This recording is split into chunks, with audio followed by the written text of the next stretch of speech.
For over 55 years, the FBI and local police have chased a shadow. They have investigated more than 2,500 suspects and followed leads through decades of forensic evolution. Despite this, the case remains open, with 0 confirmed identities. The killer has 5 confirmed victims. This is a low number compared to other serial killers in American history, many of whom are now forgotten. Yet this man's footprint on the culture has never faded. We have to look at why this specific case continues to grip the country more than half a century later. He did not simply commit crimes in the dark. He introduced a handmade, executioner-style hood and a specific crosshair logo. He turned his violence into a public display that demanded attention.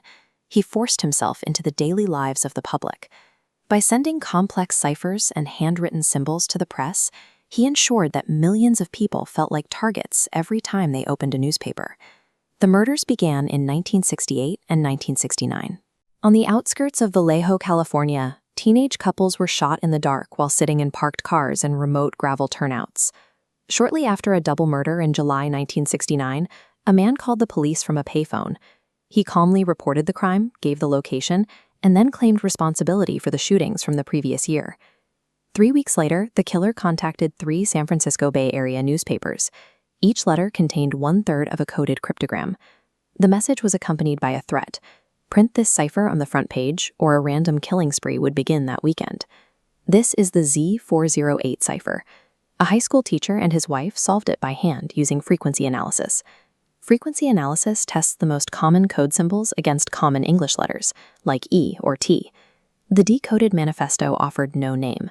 It claimed killing was fun because man is the most dangerous animal. By leveraging the media, the killer reached over the heads of the police. He spoke directly to the public, forcing his words onto the front pages of the region's largest papers. In September 1969, his approach changed. He attacked 2 college students at Lake Berryessa in broad daylight. This time, he wore a black hood that completely covered his head. The hood featured a white crosshair symbol sewn onto the chest. He was no longer just an anonymous gunman. He was a character wearing his own brand. 2 weeks later, he moved into the heart of San Francisco. He hailed a taxi, rode to the residential neighborhood of Presidio Heights, and shot the driver, Paul Stein. To prove he was responsible, he mailed a piece of Stein's blood-stained shirt to the press. He also mocked the police, who had briefly stopped a man in the area but let him go because of a mistake in the suspect's description. With a custom costume, a unique logo, and physical evidence sent to reporters, the murderer transformed from a local criminal into a widely recognized urban legend. The murder of Paul Stein was the last confirmed killing, but even as the physical attack stopped, the letters to the media continued for years. One letter contained a threat to shoot out the tires of a school bus and attack the children as they ran off. The attack never happened, but the threat was enough. For months, it dictated the daily routines and emotional state of parents across the entire Bay Area. His profile is that of a narcissistic psychopath. He realized that holding an entire city in a state of terror provided more control than the act of murder itself. The irony of this investigation is that the killer was incredibly loud. He left pages of handwriting, a car door marked with his dates of attack, and recorded phone calls. Despite this evidence, forensic science reached a dead end. DNA recovered from stamps and a handprint from the taxi never produced a match. The police's lead suspect, Arthur Lee Allen, matched a large amount of circumstantial evidence, including a watch with the crosshair symbol. However, the DNA and handwriting tests ruled him out. The investigation was buried under the weight of the killer's constant interaction.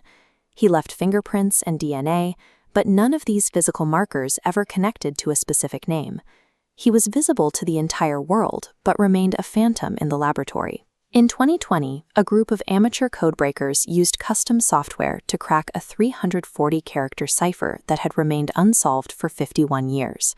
Even this breakthrough offered no identity. The message was simply a series of taunts, claiming the writer was not afraid of the gas chamber. After 1974, the letters stopped.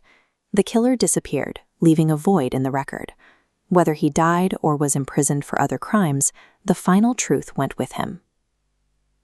He achieved his goal of becoming a permanent mystery. He exists as a ghost story for the digital age, remaining relevant because the puzzle has no ending.